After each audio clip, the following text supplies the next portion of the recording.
Todd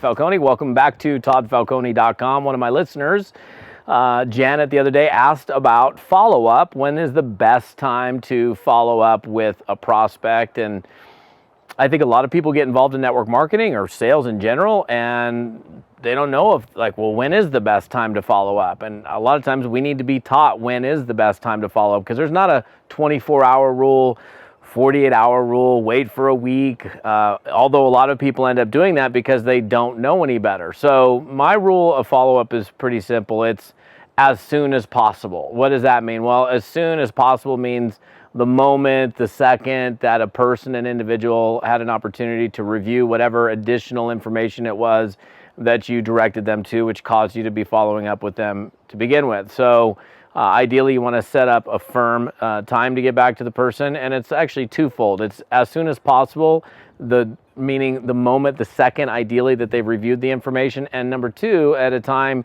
that's convenient for them. So they have to be willing and ready to actually have a conversation with you, and they've needed to actually go through whatever that information it is that you've sent them so that you have more to talk about on that next meeting, that follow-up meeting that you might be booking. So just be thinking about that. You want to for example, if I'm going to be sending some information, let's say compensation plan information to James, hey James, when in the next 24 hours do you think you'll have an opportunity to look at this information so I can get back to you? I'll typically ask that kind of question. That way it kind of pulls them in a little bit closer rather than, hey, when can you look at the information? That's a pretty open-ended question. And well, I can't really look at it in the next 24 hours, but I can look at it by, Tuesday. Let's say Tuesday's 48 hours from now, for example. I'm like, great.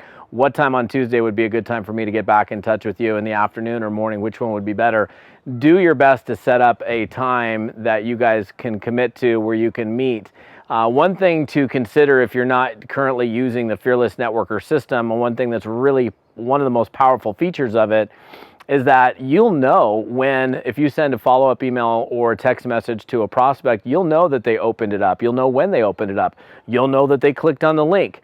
If let's say you were sending them a video or an audio or something and it's 15 minutes long, you'll know that they watched 15 minutes of information. So think about this. You're out running errands and you see that your prospect, because you get a push notification on the mobile app, hey, John Smith just watched your video. Well, you could literally pick up the phone right then and there the moment that they've finished watching that information while it's totally fresh and hot in their mind. And that's the reason that you want to follow up as soon as possible from the moment that they reviewed the information, because if they just got done watching it, listening to it, reviewing it, whatever doing to it, that information that you sent them, it's fresh in their mind, it's clear in their mind, and that is the ideal time, as long as you combine that with a convenient time that works for them. So if they just got done watching the information, yet they're running off someplace, that's probably not the perfect combination. So the moment that they've gotten done looking at, reviewing, watching, whatever your information, and B, at a time that's convenient for them. Definitely book firm follow-up appointments with people. You're going to be a lot better off.